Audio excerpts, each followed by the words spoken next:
And now for something a little bit different. This is my Hypo Burmese python. While this is a beautiful and amazing snake, I must say that only the dumbest, most inconsiderate, careless, irresponsible people get a snake like this without doing a ton of research beforehand. These guys are not for everyone. These guys are not for most people. And to do one of these animals right takes a very significant time, money, and overall commitment. Feeding these guys is not cheap. Housing these guys is not cheap. Overall, keeping these guys in general is not cheap. They're beautiful, they're stunning, but they are capable of lengths of 15, 16, even up to 18 feet. They're capable of lengths of 9 or even 10 feet in their first year. Now, to get them to 9 or 10 feet in their first year means you are overfeeding them, you are treating them irresponsibly, and you are not thinking of the best thing for the animal. You're just thinking about having a giant snake. And that is the wrong reason to own one of these animals.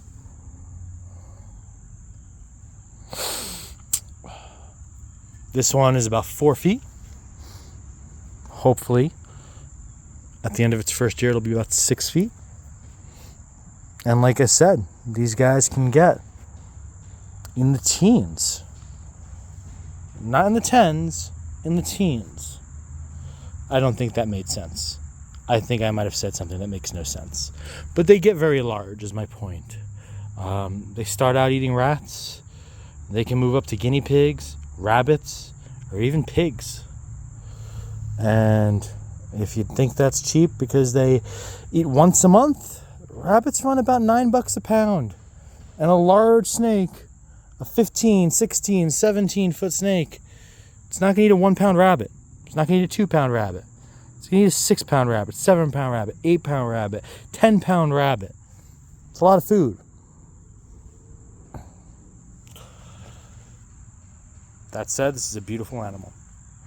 And if you do your research, and you're responsible, and you know what it takes, and you're prepared to have a cage in the 6x3 to 8x4 range, then you can probably keep one of these beautiful animals. And you can keep them successfully, and you can keep them properly.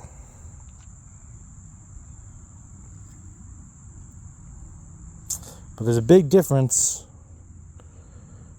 between thinking you can do it and actually being able to do it. And I'm not immune to that. I had one of these when I was a child. When I was 15, 16 years old, and I thought, whatever, it'll take a year to get this big or 2 years to get this big, and I'll get another cage down the road.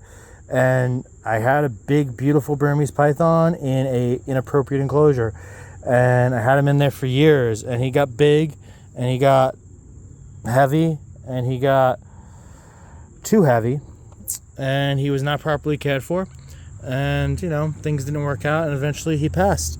And that was on me. I'm not perfect, nobody's perfect, but I'm older now, and I've done this wrong before, and I've had Burms since, and I've done them right. And I will tell you wholeheartedly, doing them right is 100 times easier than doing this wrong. Getting the proper enclosure, the proper equipment, the proper tools, and having them on the proper feeding regime is 100 times easier than just throwing them a rat every week and keeping them in whatever bin you can find. Make the investment in your animal, because your animal is worth the investment. Buy an appropriate and sized enclosure. Make sure your temperatures are correct. Make sure your prey items are the appropriate size. And make sure you feed it at the appropriate frequency. Although these guys would absolutely love to eat 3 times a week, that doesn't mean that they should. A large snake, a fat snake, an overweight snake has all sorts of problems that we don't want. And these snakes in captivity are very prone to being overweight. And you don't want that, because that causes lung issues, kidney issues, liver issues, fat issues.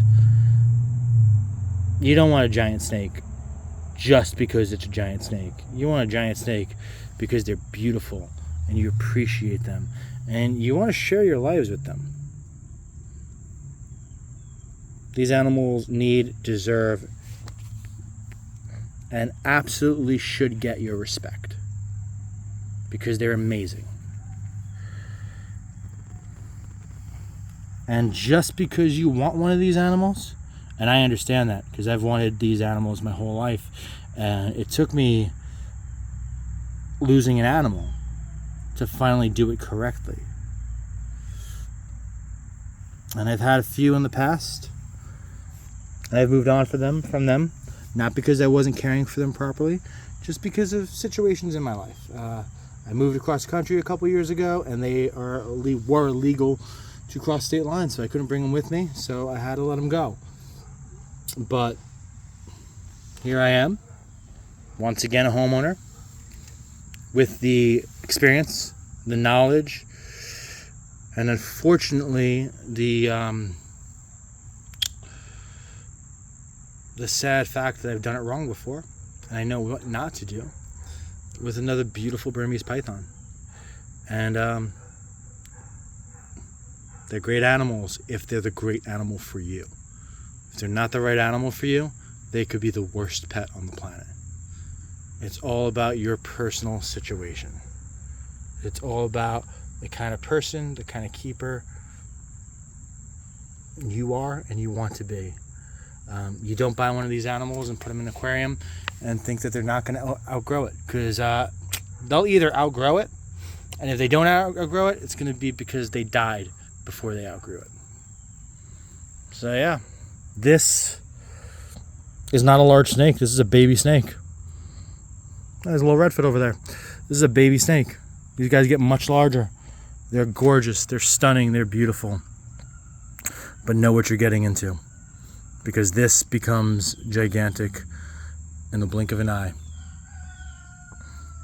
And you do not want a giant snake that you can't handle. You do not want an animal that you're afraid of. And you do not want to do that to the animal. Hypo, Granite, Burmese python. That's it for this one.